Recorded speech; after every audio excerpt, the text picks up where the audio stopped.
필톡 TV. 예, 여러분 안녕하십니까? 필진과의 함께하는 토크 사례뉴스의 필톡 TV. 오늘은 저희 마케팅 스페셜리스트 우리 맹사부님, 맹명강 교수님과 함께하도록 하겠습니다. 교수님 안녕하세요. 네, 안녕하세요. 네. 그래서 오늘은 저희 특별히 어렵게 모신 저희 맹명강 교수님과 함께 자그마치 13만 구회를 기록했었죠. 네. 저희 사례뉴스 네이버 포스트에 네. 조용히 떠나는 고객 기업의 경고장을 날리다.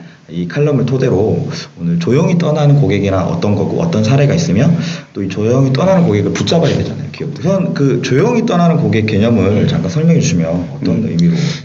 우리가 고객은 떠날 때 얘기하고 떠나지는 않죠. 그렇죠. 네. 이제 전의를 하는 건데, 그래서 우리가 그걸 이제 전환 비용 이렇게 얘기하는데, 예를 들면 그 사람들이 택배를 받기 시작하잖아요. 네네네. 그럼 마트를 안 가잖아요. 그럼 그냥 떠난 거예요, 그 자체가. 아, 그네요. 그냥 소리 소문 없이 흔적 없이 떠난 거고. 떠나요. 또 이런 경우가 있어요. 온라인과 오프라인이 있으니까 네네. 오프라인에 있던 고객이 온라인을 같이 한단 말이에요. 그러니까 예를 들어서 우리나라 큰 은행에 내가 이제 예금을 하고 있는데 송금 이런 건 온라인으로 보낼 수 있잖아요. 그러면 저쪽 오프라인의 은행에서 봤을 때 나는 계속 잔류하고 있는 고객이라고 생각하는 거예요. 아, 이미 갔는데. 그렇죠. 그러면 이제 우리가 트랜스포메이션에서 이 핀테크가 들어오잖아요. 네. 그럼 나는 축이 결과적으로 이제 온라인 쪽으로 가게 될 거란 말이에요. 나중에는요. 그죠? 경계가 이제 무너지는 상태가 되면 이미 이거는 떠나는 고객이 되는 거예요. 그러면 약간 이 조용한 고객들이 생기는 거는 아까 처음에 말했던 디지털 트랜스포메이션이 그게 아주 하고 있기 때문에 역할을 또 크게 했고 또 하나는 기업들이 이제 그 비즈니스 모델을 이제 수익 모델을 바꿔야 되잖아요. 네. 그러니까 자동차 회사가 자동차만 팔아서는 안 되는 거거든요. 그럼 예를 들면 이런 거예요. 미쉐린 같은 타이어 같은 경우에 네. 칩을 집어넣어서 내가 움직이는, 그러니까 내가 미쉐린 타이어를 이제 구매를 했잖아요. 네. 그럼 내 타이어 중에 어느 하나가 공기압이 빠졌는지를 정보를 주는 그런 회사로 이제 바꾼단 말이에요. 그럼 그 회사는 타이어만 파는 회사가 아니라 서비스 회사로 이제 전환하는 거거든요. 그러네요. 그럼 난 전화를 계속 지속적으로 받으려면 기존에 타이어 샀던 것들과는 서서히 이제 빠이빠이를 해야 되니까. 그 타이어를 계속 이용할 뿐만이 아니라 네. 그 타이어 점검에 대한 서비스를 받는 겁니다. 그러니까 모든 서비스의 개념, 금융의 개념, 모든 개념들이 정말 말 그대로 전환하는 시기가 있다 보니까. 이게 단순히 놓치는 개념이 아니라 그 고객들을 더 불러들이고 확장하는 그런 개념. 네, 확장하는 개념이죠. 그러니까 그러려면 이제 기업이 혁신을 해야 되고 네. 기업이 뭔가 수익 모델에 대해서 바꿔야 되는데 우리는 그런 연습들이 좀 안 돼 있고 또 하나는 뭐냐면 네트워크가 잘 안 돼요, 우리는. 다른 이점업체가 손을 잡아야 되잖아요. 예를 들어서 나이키예요. 나이키의 혁신은 애플과 손을 잡아서 IT를 끌어들였다는 거예요. 근데 요즘엔 나이키 런이라는 게 생겼어요. 그렇죠. 그러면 나이키 런은 사용했던 사람들이 서로 SNS를 통해서 서로 공유하는 거잖아요. 네. 그럼 기업이 할 수 있는 거는 IT를 데려오는 것 뿐이지 런까지는 아니잖아요. 그렇죠.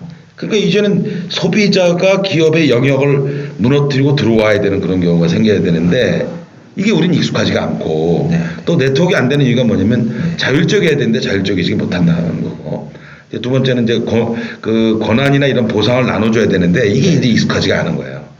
그래서 결과적으로 소비자가 이제 선택의 여지가 많아진 거고요. 요즘은 이제 습관 권한가 많이 없어졌어요. 왜냐면 정보를 우리는 한쪽만 보고 계속 받았는데 이제 여러 정보를 받게 보니까 사람들이 머무는 그런 시간들이 짧아진 거죠. 네. 그러니까 자주 떠나게 되는 그런 경우가 생기는 거죠. 그래서 구체적으로 좀 그 현실 세계에서 좀 사례를 한번 현실 세계에서 일단 약간 아쉬운 사례 몇 가지 얘기해 주시고 또 네. 잘 하고 있는 사례를 몇 가지 얘기해 주시고. 지금 예를 들어서 지금 한참 문제가 생기는 타다 문제를 좀 타다죠. 네. 항상 이 혁신이 들어오면 전통적인 기업과 혁신적인 기업의 싸움이 이제 돼요. 수익 모델을 서로 이제 가져가야 되니까. 네. 그럼 결과적으로 문제는 뭐냐면 이제 정부가 나서 이 문제를 해주잖아요. 네. 이건 정부가 나설 문제는 아니고 물론 미국에서도 우버에 관련된 얘기가 나왔지만 미국에서는 판결을 어떻게 났냐면 혁신적인 모델을 선택하는 건 소비자의 자유다 이렇게 지금 돼 있는 거고 우리는 여러 가지 이권도 있고 여러 가지 문제가 좀 있는 부분들이에요. 그렇지만 결국 소비자들은 타다와 같은 그런 업종의 것들을 가게 될 수도 있어요. 그러면 이제 기업은 이제 결과적으로 전통적인 택시 산업에서 바꿔야 되는 부분들이 왜냐하면 경제가 바뀌었거든요. 공유의 경제가 됐고 적어도 스마트폰이라고 하는 이 엄청난 이 무기가 있기 때문에 그런 무기를 통해서 커뮤니케이션을 하고 그러니까 저 같은 경우에는 그 택시를 타도 그냥 내가 선택하면 그냥 택시 운전 기사가 오잖아요. 그럼 난 자동 결제해버려요. 그럼 서로 뭐 얘기할 것도 없는 거고 스트레스 받을 일도 없는 거고 그럼 결과적으로 기업은 그런 식으로 가야 될 텐데 아직 우리나라 그런 혁신적인 어떤 기반이 지금 아직 안 돼 있다는 게 좀 아쉬운 거고 실제로 그런데도 불구하고 지금 IT 기업들이 굉장히 앞서가는 것들이 많아요. 왜냐하면 지금 서로 이제 산업이 재편이 되면서 뭐 교육업체들끼리 서로 손을 잡다가 뭐 완전히 다른 어떤 IT 업체 손을 잡고 게임 업체 손을 잡는 이런 현상들이 생겨서 이런 것들을 좀 주의 깊게 봐야 되고 심지어는 그 미래학자들은 택시의 경쟁사가 그 3D 프린터다 이렇게 얘기하는 경우가 있어요. 아, 택시의 경우 3D 프린터. 네, 그게 무슨 얘기냐 그랬더니 사람들이 집에서 모든 걸 다 만드니까 이동하는 택시가 안 된다는 거예요. 차를 만들어야니까. 네. 물건도 다 3D 프린터로 만들 거니까 추후에는 그렇게 될 거다 이렇게 얘기해서 거기까지 또 확장이. 네, 그러니까 제일 중요한 건 뭐냐면 경쟁사가 누구냐는 이제 이 문제가 없어졌고 두 번째는 그 상품의 포지셔닝이 흔들렸다는 거거든요. 이 두 가지를 가지고 이것을 해결하지 않으면 기업은 되게 어려워졌다. 이렇게 봅니다. 그 아까 타다 같은 경우는 사실 정책적인 그 장애물인데 그 조용히 떠나는 고객들을 놓치지 않기 위해서는 이런 정책적인 면도 고려를 해서 사업을 해야 된다. 물론 그렇죠. 그러니까 예를 들어서 우버가 나왔을 때 제일 경쟁사가 전통적인 택시 사업이었어요. 이 택시 사업은 한 100년이 넘는 거잖아요. 그러니까 이미 뭐 이익단체가 돼 있고 뭐 여러 가지가 지금 돼 있는데 사람들이 혁신적인 걸 통해서 되게 컨비니언성을 느끼고 그다음에 하여튼 혁신이라는 건 서로 좀 상상의 이런 것들을 이제 뒷받침해 주는 거니까 그러니까 이게 이제 충돌이 되는 거죠. 근데 이건 업체들 간의 충돌이 아니라 소비자가 선택할 문제라는 거죠. 이게. 소비자의 선택할 문제. 그런 약간 이런 소비자를 선택하는 것들을 좀 잘하고 있는 그 조용히 떠나는 고객들이 좀 없다고 해야 되나요? 잘 붙잡고 있는 그런 좀 소개할 주실 만한 사례가 있을까요? 이케아 있잖아요. 이케아. 이케아가 워낙 DIY잖아요. 네, 그렇죠. 이케아. 근데 왜 그 조립형으로 지금 왜 이게 그 회사를 인수했느냐? 좀 이상하게 생각지 않아요? 조립형. 그러니까 왜냐면 우리가 DIY로 우리가 그냥 조립해 하는 게 이케아의 특징이었는데 요즘 이케아에서 조립해 주는 회사를 인수를 했다. 아, 조립 회사를 인수했다고요? 네. 그렇구나. 그러면 결과적으로 왜 그걸 인수했겠는가? 그럼 고객들이 조립을 해주기까지 이제 원하기 때문에 그거에 이제 수요에 맞춰서 그게 아니라 젊었을 때는 돈이 없으니까 조립형을 썼는데 이 사람들이 나이가 들고 이제 돈이 이제 그 돈을 벌게 되고 이러니까 이제는 조립한 거를 요구하는 거예요. 아, 그러네요. 여기 보니까 나오네요. 조립하는 회사를 인수한 거예요, 그게. 그러면 쉽게 말하면 이거는 되게 잘하는 거죠. 왜 그러냐면 소비자도 성장하면 소비자의 니즈가 성장하면 기업도 니즈가 성장을 해야 되는 거고. 그 소비자 연령대별로 젊었을 때는 조립하는 거 좋아하고 시간도 있고 도전적이니까 하는데 이제 나이가 들고 했는데 뭘 또 조립까지 이건 그냥 조립해 줘서 그렇죠. 근데 우리 같은 불편하잖아요, 이제 점점. 그럼 그런 걸 조금 돈을 더 주도 할 수 있다. 이것도 니즈거든. 그러네요. 그러니까 고객들의 어떤 전반적인 라이프 사이클까지 파악을 하면서 되게 세밀하게 터치를 해줘야 되는. 그러니까 그들이 이야기하지 않는 범위까지도 인사이트를 봐줘야 돼요. 그러니까 조용히 떠나지 않게 하는 건 뭐냐면 그 사람들이 갖고 있는 것들을 넘어선 새로운 시장. 이거죠. 그러니까 넷플릭스 같은 경우가 마찬가지죠. 그렇죠. 넷플릭스가 이제 극장을 요즘에 인수한다고. 극장 인수하죠. 영화를 만들 뿐만 아니라. 워낙 거기서 비디오 빌려주던 회사 있잖아요. 그렇죠.